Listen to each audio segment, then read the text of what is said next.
자, 그 다음에 또 이제 예외에 대해서 좀 설명을 드린 거는 지금 만약에 이 녀석이 그 일을 처리하지 못한다 했을 때, 그러니까 무슨 말이냐면 제가 여기다가 이렇게 코드를 써볼게요. 그러니까 이렇게 방금 했을 때 뭐가 발생했다고요? 얼티메틱 익세션이라고 이렇게 떴다 했잖아요. 그죠? 그러니까 이런 식으로 지금 떴는데 여기다가 이렇게 쓸 수 있습니다. 스로우 한 다음에 요 이 세션을 요렇게 써줄 수 있어요. 여기다가 이제 볼까요? 스로우가 뭐냐? 스로우 이 세션을 예외를 던지는 거예요. 그러니까 무슨 말이냐면 계산기 나누다라는 녀석 같아서 만약에 그 예외 처리를 못했어요. 뭐 말이 이해되시나요? 예외 처리를 얘가 만약에 하지 못했을 때 그 예외 처리를 여기다가 던질 수가 있습니다. 그러면 일단 이렇게 했을 때 예외가 발생을 합니다. 예외는 발생해요. 이거 해줬다고 예외가 발생을 안 하는 거 아니에요. 다만 예외를 던질 수가 있는 건데, 자, 어떻게 던지냐? 여기다가 마찬가지로 트라이 캐치로 이렇게 감싸는 거죠. 그래서 얘가 요거를 어떻게 한다? 던져진 예외를 얘가 받는 거예요. 이렇게. 이런 식으로. 그래서 여기다가 이렇게 써볼게요. 0으로 나눌 수는 없습니다. 이런 식으로. 이렇게. 그러면 이거 실행해볼까요? 그러면 0으로는 나눌 수 없습니다 라고 이렇게 뜨는 거죠.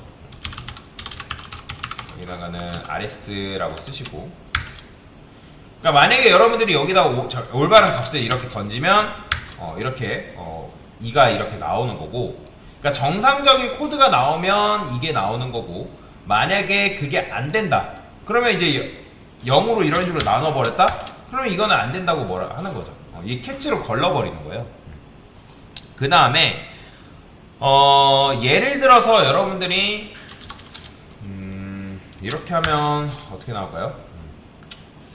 얘는 뭐 이 세션이라기보다는 이렇게 돼버리구나. 그러면 제가 5.0이라 할까요?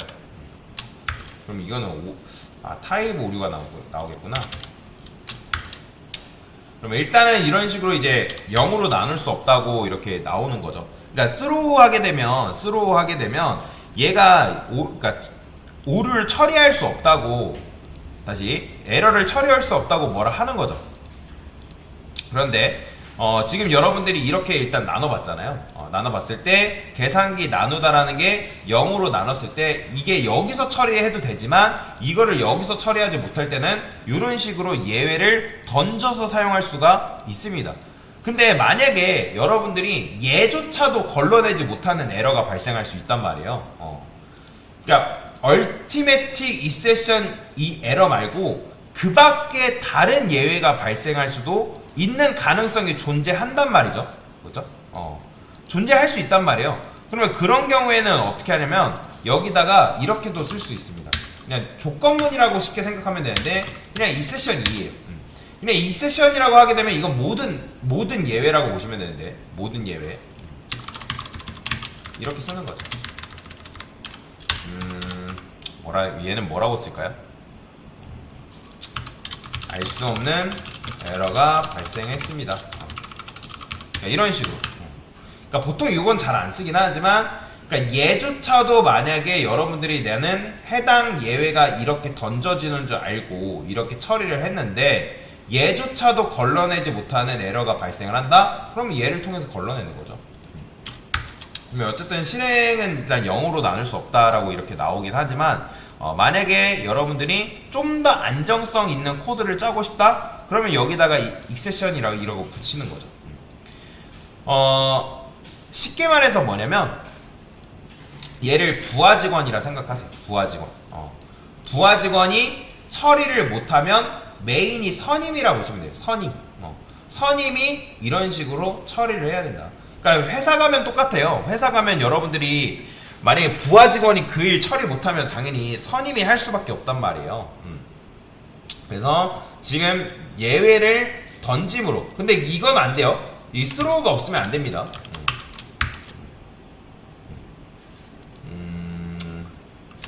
정확하게 하게 되면 이렇게 이제 스로우 해가지고 예외를 던져야 돼. 여기서 예외가 발생하기 때문에 이걸 던져가지고 요게 정상적으로 코드가 실행이 되게끔 만들어 줘야 된다라고 보시면 되겠고요. 그래서 어쨌든 이런 식으로 개념을 이해하시면 될 것 같고, 그 다음에 하나 더 예를 드려볼게요. 하나 더 이런 거죠. 예를 들어서 자, 객체가 아니라 배열을 한번 해볼게요. int arr은 new int 10이라 써볼게요. 그러면 우리가 이렇게 하면 숫자 몇 개 담을 수 있는 거예요? 숫자 몇 개 담을 수 있죠, 여러분들? 그렇죠. 10개 지금 담을 수 있는 버스 한 대가 만들어진 거잖아요. 그렇죠? 그러면 여기다가 한번 이렇게 써볼게요. static void 클래스를 만들지 않고 메인 안에다가 채우다라는 걸 만들게요. 채우다. 그 다음에 얘는 배열 객체 리모컨의 복사본을 이런 식으로 매개 변수로 받을 거고요. 그 다음에 여기다가 이렇게 써볼게요. int i는 0이고, 그 다음에 i는 11이라 쓸게요. 11. 그 다음에 i 뿔뿔. 자, 11 해야지 0부터 몇 가지 들어가는 거예요? 이렇게 쓸까요? 0부터 9. 이렇게 써야겠네요. 그래서 arr에 i번째에다가 근데 지금 들어온 게 없으니까 여기다가 채우다 라는 거한테 뭘 넘겨줄 거냐면 arr를 이런 식으로 넘겨줄게요. 그러니까 리모컨의 복사본을 여기다가 넘겨준 거예요. 매개 변수 안에 매개 변수로. 그러면 여기다가 이렇게 가능하겠죠. arr에 제가 i 곱하기 1이라 해볼게요. 1 곱하기 100 이런 식으로. 그러면 어떻게 나올까요? 포문을 돌려볼게요. 여기서 또 int i는 0. 그 다음에 i는 자, 배열에는 뭐가 있냐면 길이 랭스라는 게 있다고 제가 지난 시간에 설명을 드렸죠. i 뿔뿔. 그 다음에 얘가 출력만 해볼까요? arr에 i번째 프린트 f에서 arr에 %d 그 다음에 이렇게 써는 거죠. %d. 그러면 i 들어오고 arr i번째 이렇게 들어와야겠죠. 자, 그러면 이거 실행했을 때 어떻게 나올까요? 그러니까 이렇게 나오는 거예요. 이런 식으로.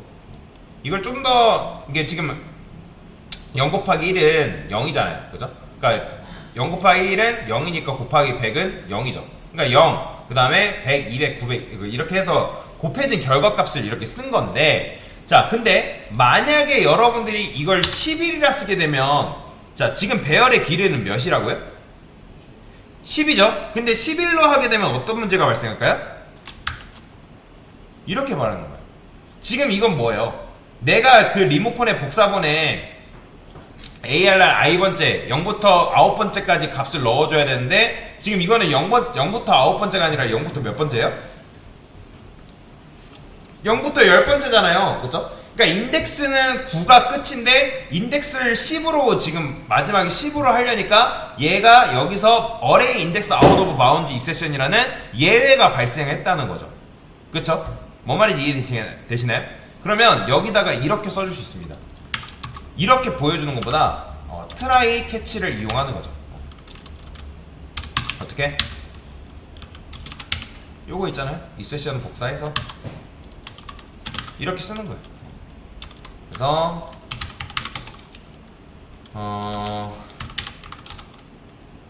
자, 배열의 크기를 넘어선 인덱스 사용이 뭐랄까요? 발생했습니다. 배열의 크기를 넘어선 인덱스 사용이 감지되었습니다. 여기서 배열의 값 채워넣기 작업을 중지합니다 라고 해가지고 지금 이게 반복문 안에 있는 거잖아요. 반복문을 빠져나가는 문법 중에 뭐가 있냐면 브레이크라는 게 있어요. 브레이크라는 거는 멈추다라는 뜻이거든요. 그러면 얘가 처음에는 이게 잘 돌다가 array index out of bound exception이라는 요 예외를 만나게 되면 얘를 딱 출력을 해주고 브레이크 통해서 반복문 빠져나가는 거예요. 실행해볼까요? 그러면 아까는 터졌었잖아요. 그죠? 아까는 터졌는데 어때요? 그죠? 이 예외를 통해서 빠져나오는 거죠. 그러니까 이런 식으로 나오는 거죠. 깔끔하게. 보이죠? 배열의 크기를 넘어서 인덱스 사용이 감지됐다 나오죠? 그 다음에 요거는 당연히 출력이 되는 거죠. 요건 출력이 돼야 되는 거고, 그러니까 어레이 인덱스 아웃 오브 바운드 이 세션을 보여주는 것보다 이렇게 보여주는 게 낫기 때문에 제가 예외 처리를 하는 방법 중에 하나를 알려드린 거다라고 보시면 되겠습니다. 그래서 여러분들이 예외를 처리해야 되는 경우가 굉장히 많이 발생을 해요. 그러니까 예를 들어서 로그인 아이디를 입력을 안 했다거나, 그 다음에 뭐 비밀번호를 입력을 안 했다거나, 뭐 그런 거 같은 경우 사실 근데 그냥 일반적인 조건문으로 할 수 있기 때문에 상관이 없는데, 이런 경우, 그러니까 이런 경우 혹시라도 개발자가 실수할 가능성이 있잖아요. 그죠? 뭐 데이터를 집어넣지 않다거나, 아니면 고객한테 데이터를 받아야 되는데 데이터를 제대로 입력을 못 받았다거나, 그런 경우 그런 문제가 발생할 수 있기 때문에 이렇게 문제를 처리해가지고 예외를 처리를 하게끔 만들어 주는 거다라고 보시면 되겠습니다. 그래서 일단은 이렇게 예외 처리하는 방법에 대해서 설명을 간단하게 드렸습니다. 됐습니다.